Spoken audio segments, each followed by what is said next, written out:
Hey there, John.Hunter, your mortgage guy, coming to you this week with the 2024 market prediction. So, if you've been hoping for rates to come down, this is going to be your year, I believe. So, the story, it's all about how much and how fast are the Fed going to be lowering it.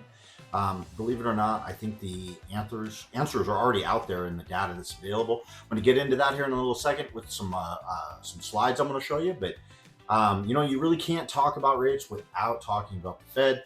And the Fed's job is to keep inflation around 2% and to maximize employment opportunities. So keep unemployment rate low and to keep the inflation rate around 2%. So the last couple of years, we saw the inflation almost get into the double digits. And we saw employment hit all-time lows, which they love that part of it. And the Fed's challenge in the past is how do you balance those two? And typically when they raise rates, we slip into a recession and unemployment gets much higher. So it's the balancing act that they're going for. And this time around, just like every time around, honestly, they always say they're going to do a soft landing, which is having the inflation rate to come down without unemployment going a little bit crazy. We'll yet to see if that's going to happen. I'm not a believer. They've never done it right. I don't believe they're going to do it right here. I think they're a little late to the game on what they're doing, but we will see here. So today, actually, the Fed came out with their rate decision for January, and they decided to leave it unchanged, surprising absolutely no one. And their tone changed, though. So it's no longer about, oh, we might have to raise more, we're going to have to wait and see. Now it's definitely, hey, inflation's coming under control, employment's not, shooting up. So we're just going to wait and see when we're going to lower. So, the $1 million question, of course, is when are they going to start lowering? So let's take a look at my first slide here. So it's all about the market odds on the Fed cut. So January 31st, that's today. There was only a 3% odds that the rates were going to get changed. And of course, nothing happened. Now, the next one I think is really the only one that really is up for any debate. And that's the March 20th. I believe that if the inflation numbers continue to trend that they will, as they are, then we're going to be looking at the Fed doing something in March. But almost 90% that something's going to happen in May and, of course, June, and then you've got 100% for the rest of the year. I think this is going to get moved up. I think the Fed is foreshadowing that a little bit, and if you read between the lines on what they're saying. So we're going to have to see how that goes. So the next slide I have here is expectations for inflation, because, like I said, their goal is 2%, right? So they love the core PCE, which is personal consumption expenditures. That's their favorite report that comes out. So their target year over year is a core PCE of 2%. So it was running around 3.16, but if you factor it in here, really it's like in the high twos. The core is around 2.97. And there's a lot of argument there too, because a lot of the personal consumption is based on rent. And with rent, the leases are year over year. So there's a lag time to that. So if you factor that lag time in, I believe the core PC is actually quite a bit lower than this, but it's going to take some time for that to really show up, which is going to be all about timing, right? Because I said, when are they going to be lowering that? We'll talk about that here in the next slide. But if you look at it, the core PCE, as the year goes on, it's just supposed to tick down, down, down, down. Now, obviously, any sort of major change ticking up could change and derail the Fed's plans. But as you can see, it's just kind of marching down and, reflected in the Fed's predictions there. So this next slide is that core inflation. That's kind of what I was talking about. So if shelter is 44% of the core CPI and you factor in that lag effect, then real CPI really should be somewhere around 2.4, which is a hell of a lot closer to the prediction. And if that lag is taken into account, that's going to bode well for the Fed being more aggressive earlier, because factor that in, we could be looking at 2%, possibly even lower than 2 at the end of the year, and the Fed doesn't like that. So they will get more aggressive. Now, this next one is a big one. I really like this chart here. This is the Fed dot plot chart. So what they do is they have all the Fed chairmen will put a dot on this chart on where they think rates are on this timeline. So as you can see, all of the Fed chairs saw leaving rates the same or unchanged here with no rate cuts here towards the end of the year. They were in perfect alignment there. But going into 24, now there's some differing opinions here. So we've got a couple people that say no cuts, then only one cut, and all the way up to several. So, I believe that there will probably be more and more aggressive sooner than what this chart says. But as you can see, they're pretty much in agreement that these are going to be down for a while. I mean, if you look at it into 26, we're several points lower than where we're at today, which is great news going forward, I think, for a healthy, strong real estate market in the long run. So that's on inflation. So inflation is going to come down. The Fed's going to have to be lowering rates aggressively to keep that from going below 2%. And of course, they're going to balance that with unemployment, which is the next chart here is, anytime this rate cycle occurs, it almost always or has always pushed us into a recession, even if it's a short one. And when the unemployment rate rises, it is followed by a recession. Or not when it rises, when it drops, it's followed by a recession, which typically pushes the unemployment rate up slightly. So here it is. If you look at the gray sections, those are recessions. And recessions, by the way, equal lower mortgage rates, which will be our next chart. But so if you see here, look at the chart at the end, 2020, we had, that's COVID, right? So it's such a dramatic spike there on unemployment with a short recession followed by the unemployment rate dropping. And now we find where we're at. So if that cycle continues, if you see that spiking and then dropping cycle continues, that would lead us to believe that we're in for a spike in unemployment, and that is going to equal a recession because of a recession. And then what is the correlation with mortgage rates? That's this next slide. So the next slide, mortgage rates decline during recessions. This is in the green, shows you as the shaded areas are the recession, what do mortgage rates do in response to that? And they drop. So, this cycle, this time around, is so obvious. It's just all the information's out there, and it's just really hard to argue with this this logic because, look at this chart. It goes back early 1970s, and it's just been the same thing over and over again. And here we go again. So, it's every 7 years or so. If not less. And if you look at the chart, you'll see here at the end, we've got the 2020, which was COVID. Then we had, the rate spiking, and at every time it's just the chart is very, very consistent. So we do expect that here later this year. And whether that begins here in the end of the first quarter or sometime in the second is really, I kind of think, the only question out there. Now, you can't talk about mortgage rates and you can't talk about the market without actually talking about what is going to happen with prices. So prices obviously affect affordability. Overall, everybody wants, if you own a home, you want the prices to go up. If you don't own a home, you'd love for them to stay the same, if not come down. The reality of it is that price is all about supply. So supply and demand drives price, right? It's simple economics, right? If you have a ton of something and there aren't a lot of buyers, you got to lower the price to get it sold, right? Real estate is no different. So when we go back to a couple of years ago and predictions for actually this last year, a lot of people predicted, National Association of Realtors, even Mortgage Bankers Association, a lot of people were predicting a reduction in prices. We were seeing a contraction of anywhere from 10 to 15%. Some people a little bit more conservative, 5-6%. But I think pretty much across the board, everybody was expecting that a best case scenario or the rate of increase in prices would stay stable because of this lack of demand. We actually ended the year with a 30-year drop in demand, which is crazy to me, but that's actually where we ended it up. But lo and behold, existing home sales also cratered. And that supply side is what's holding our prices stable. So if you look at this chart here, you look at the existing home inventory down to $1 million here beginning in 2023.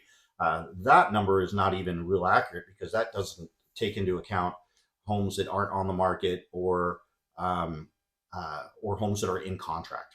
So that's pretty crazy. to look at how low that inventory is. If you look at it's going all the way back to 2020. Now, this next chart is U.S. population versus inventory. Because, the last time we saw a price reduction was the crash, right? 2007, 2012, we really saw the prices come down. But the inventory was 4 times what it is right now. So the dynamics just aren't there for price reductions over the long haul. I mean, this is even with the rates just staying stable. As rates come down, I believe that inventory will pick up. And that's why we're not going to see a 20% increase in prices this year. But at the same time, I do believe it's going to stay stable and continue to rise. Because 2023 ended the year up about 7%, which is crazy because everybody was predicting that it would drop. So if you look at the chart here, look at the U.S. population in 2007 compared to the U.S. population today. And then look at the inventory difference. I'm sorry, that's just crazy flip. That even if we had a supply of close to $4 million, chances of us having a major price correction are probably slim and none. You add in some lower rates, and I think the market will easily absorb any additional inventory that we see this year. So here's a little home prices continue higher. This just shows all of the different rating agencies that are that reported what home prices did here this last year. All of them agree across the board that we ended the year on pace for about 7% increase in prices, which nobody expected. So that's the thing about prices, guys. I tell people this all the time. This is my little catchphrase, if you want to say that.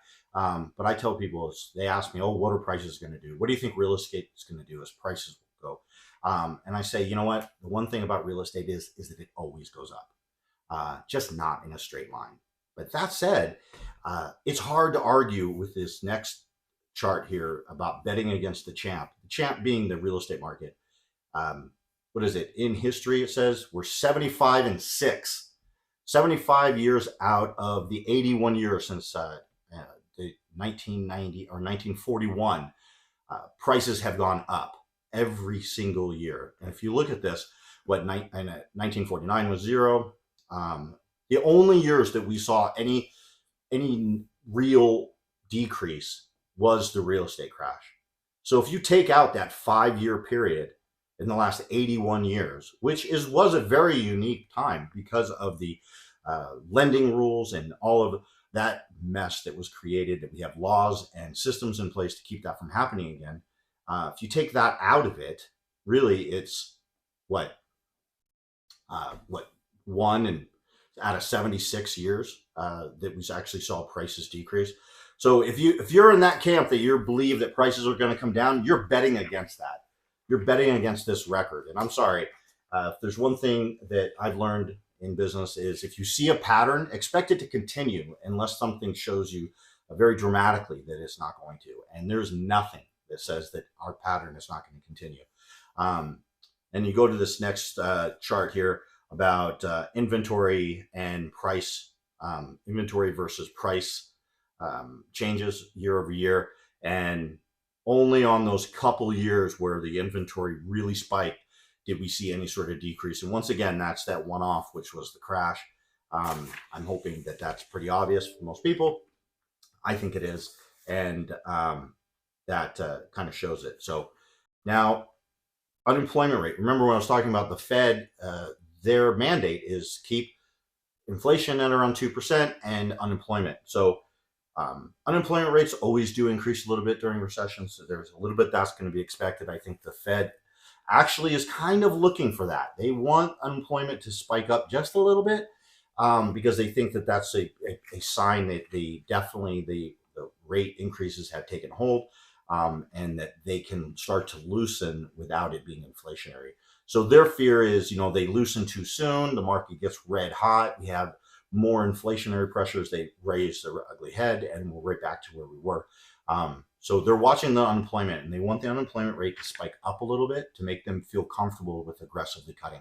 And I think that actually is going to be what is going to spur the Fed making a change here in the end of the first quarter here, probably March, April. So Now, there's one other thing that's going to help rates that is a little bit hard to quantify, but the Fed had a program of what's called quantitative easing, and they did that after the crash because they ran out of tools, right? They'd cut rates to zero. What are they going to do? Go negative? Some countries did. We didn't. But what the Fed did, instead of when they ran out of the arrows in their quiver as far as lowering rates go, what they did is they started buying mortgage-backed securities. The Fed did, and this was after the crash, and they bought billions, right? So they artificially brought the rates way, way down. And then they were going to ease off on the quantitative easing and get all of these purchases off the Fed's balance sheet, because they like that ratio, I believe, to be about 30% or so of GDP. And so the Fed's been doing that. So that's one of the reasons why we saw rates go up so much over the last 2 years, is the Fed has been backing off on their quantitative easing and selling these mortgage-backed securities, which is a more of a supply, which then means rates have to go up to sell because you have fewer buyers. That's just the supply and demand part of rates. So that has been artificially raised rates, right? Because the Fed had artificially lowered them, playing God. So they should have never done quantitative easing to begin with, but they did. Here we are. The point is they're backing off on it. Some of the news came out this week. The plan is there. The Fed is getting back down to that comfort range where they're about 30% of GDP on their books, so they don't have to be selling all of this excess supply, which supply and demand again, the lower the supply, right, then the more people bid it up, which drives rates down. So when there's a lot of demand for that product, then rates come down. It's kind of it's backwards, right? When there's high demand, rates come down. They don't have to pay as much because there's lots of people buying it, right? Versus the other way around, that's when rates go up. So that supply side of it, plus you have the Fed loosening rates, that's going to really drive rates down. And I believe that's going to be here at the end of the first quarter, beginning of the second. Definitely hold full bore by summertime. I think we're going to actually see that hardcore. So what does that all mean really in the end, right? Okay, so what does this all mean, right? So it's all about price of homes next year and rates. So timing, when do rates come down, and what are prices going to do? So, I think looking at this Fed dot plot chart again, kind of tells the story with rates. They're going to trend down this year. How fast is really the guess. But if you look at what the Feds, where they're dotting out for the end of 26, I mean, we're in for a nice ride with rates. I think they're just the borrowing costs are going to come down slowly over time. I think we're going to be looking at, hopefully by the fives by summertime, possibly even a little bit lower. I think by the end of the first quarter, we could be in the low sixes. I do believe that's probably the trend here.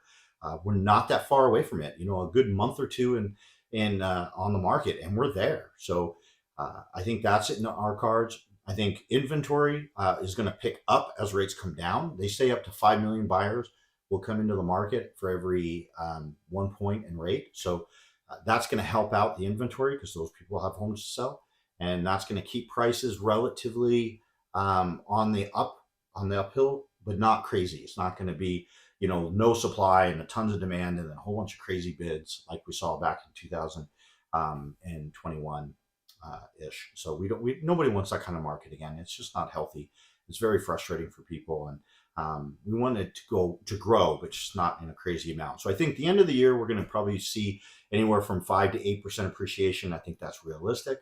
And I think the market will can sustain that. Now, the elephant in the room is the election, right? There's a ton of pressure on the Fed to get inflation in order, to get the American people feeling good about the economy again. And housing is such a key part of that. I think that I'm not a tin hat guy, but hard not to be in the last few years with all the puppet masters playing God with the economy and our lives. But I do believe this is going to be a year where it's really obvious. So I think the Fed is going to keep rates down. The market's going to be good. It's going to be hot because you know what? The American people won't vote for you if they don't feel good about their situation. Like they say about elections, it's the economy, stupid, right? The elections are won and lost based on how people feel about their personal finances and their families. So, and housing is such a massive part of that. I cannot see that they're not going to do everything in their power to make this market turn around here in 2024. So, buckle up. It's going to be an interesting one. So, here at the end of the first quarter, better rates, market's picking up. I think we're in for a great market this summer, and the end of the year is going to end strong, and 25 looks even better. 26 looks good as well. Barring anything crazy and unforeseen, I think that's what we can expect. So, hey, I hope you like my predictions. Hey, I come back every week with a market update, rate update, and got more content once a week at least. And subscribe and like and comment. I would love it. So, John Hunter, your mortgage guy. I will talk to you soon. Bye-bye.